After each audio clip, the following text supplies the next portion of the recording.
আজ আমরা কি সম্পর্কে পড়বো? আজ আমরা চাইল্ড হেলথ নার্সিং এর একটা topic rights of the child সম্পর্কে পড়বো। মানে চিলড্রেনদের কতগুলো রাইটস রয়েছে এবং সেই রাইটস গুলো কি কি সেটা সম্পর্কে পড়বো।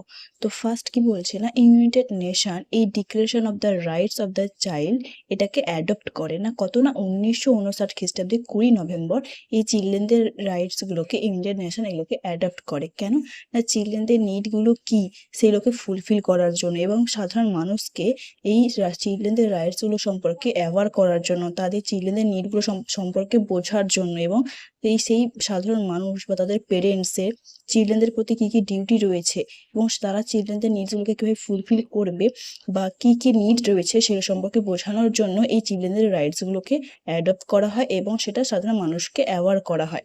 এবার সেই চিলড্রেনদের রাইটসগুলো কি কি না, টোটাল 10টা রাইটস রয়েছে এখানে।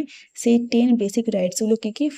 ফার্স্ট ওয়ানে কি বলছে না, একটা চিলড্রেনদের রাইট রয়েছে, প্রত্যেকটা চাইল্ডের রাইট রয়েছে কি না, নেগলেন্ট, কিউরিটি বা এক্সপ্লয়টেশন বা ট্রাফিক, মানে বিভিন্ন যে নেগলেন্সি বিহেভিয়ার বা বাজে বিহেভিয়ারগুলো থেকে চিলড্রেনদের প্রোটেকশন প্রোভাইড করা, সিকিউরিটি প্রোভাইড করা এবং তাদেরকে লাভ এবং অ্যাফেকশন দেওয়া, এই সমস্ত অ্যাটমসফিয়ারে চিলড্রেনদেরকে বড় করা, সেই সমস্ত জিনিসগুলো নিয়ে প্রত্যেকটা চাইল্ডের রাইট রয়েছে। মানে প্রত্যেকটা চাইল্ডের রাইট রয়েছে লাভ এবং অ্যাফেকশনটা পাওয়া, সিকিউরিটি পাওয়া এবং প্রোটেকশন পাওয়া বিভিন্ন নেগলেন্স এবং বাজে বিহেভিয়ার থেকে।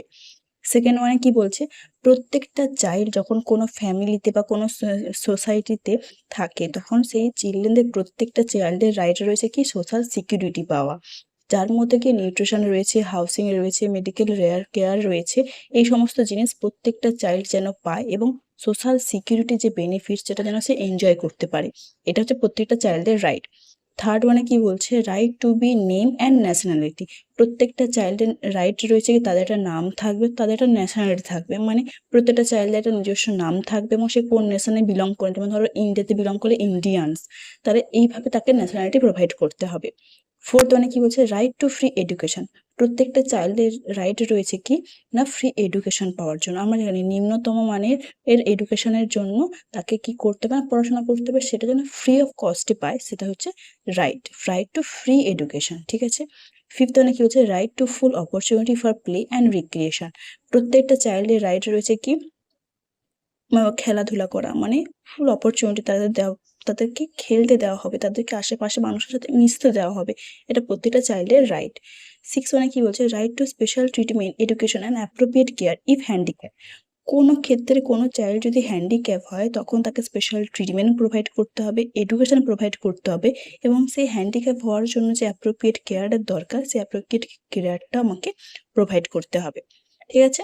7 নম্বরে কি বলেছে না, right to be among the first to receive protection and relief in time of disaster, কোনো কারণে যদি কোনো ডিজাস্টার সিচুয়েশন ক্রিয়েট হয়, মানে সেটা হতে পারে বন্যা, সেটা হতে পারে কোনো আদার্স কোনো ঝড় বা মানে টর্নেডো বা ফ্লাড, যে কোনো কিছু, কোনো রকমের কোনো যদি ডিজাস্টার সিচুয়েশন হয় তখন সবার ফার্স্ট প্রোটেকশন কি পাবেন, একটা চিলড্রেন পাবে ফার্স্ট প্রোটেকশন এবং সেই ওই ডিজাস্টার সিচুয়েশন থেকে ফার্স্ট রিলিভ করা হবে তাকে, দেন আদার্স পার্সনদেরকে রিলিভ করতে, মানে সে থাকবে সবার থেকে ফার্স্ট প্রায়োরিটিতে।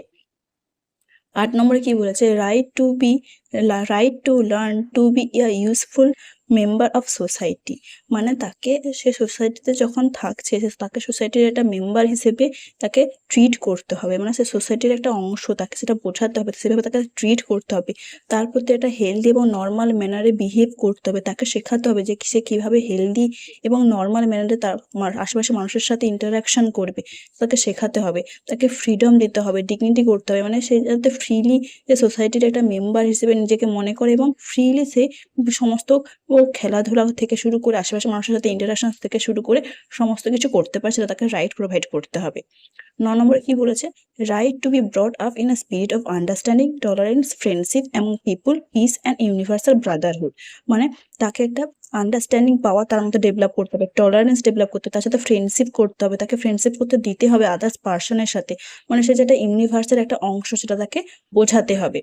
আর লাস্ট ওয়ান কি বলছে, right to enjoy this right regardless of race, colour, sex, religion, national and or social origin, মানে তাকে race, colour, sex, religion, national কোনো রকমের এই সমস্ত জিনিসতে কোনো ডিসক্রিমিনেশন না করে তাকে সমস্ত রাইটগুলো এনজয় করতে দিতে হবে এবং প্রোভাইড করতে হবে। এটাই ছিল প্রত্যেকটা চিলড্রেনদের রাইটস, ঠিক আছে। টোটাল 10টা রাইটস, টোটাল 10টা বেসিক রাইটস রয়েছে এখানে, ঠিক আছে। লাস্টে কি বলেছে না, এই সমস্ত যে রাইটস গুলো এগুলোকে তো মেনটেন করতে হবে, প্রোটেক্ট করতে হবে। তাহলে বিভিন্ন এনজিও, মানে যে নন গভর্নমেন্টাল অর্গানাইজেশনগুলো হয়, বিভিন্ন এনজিও বা ইন্টারন্যাশনাল যে অর্গানাইজেশনগুলো হয়, সেগুলো কিন্তু বিভিন্ন অপারেশনের মাধ্যমে এই সমস্ত চিলড্রেনের রাইটগুলোকে ডিফেন্স করে, এই সমস্ত চিলড্রেনের রাইটগুলোকে প্রোটেক্ট করে এবং ওটাকে আরো ডেভেলপ করার জন্য কি করে না, প্রমোট করে। সেজন্য বিভিন্ন ইন্টারন্যাশনাল অ্যাকশনগুলো এরা নেয়, ঠিক আছে। এটা ছিল টোটাল চিলড্রেনদের 10টা বেসিক রাইট, ঠিক আছে, বোঝা গেছে।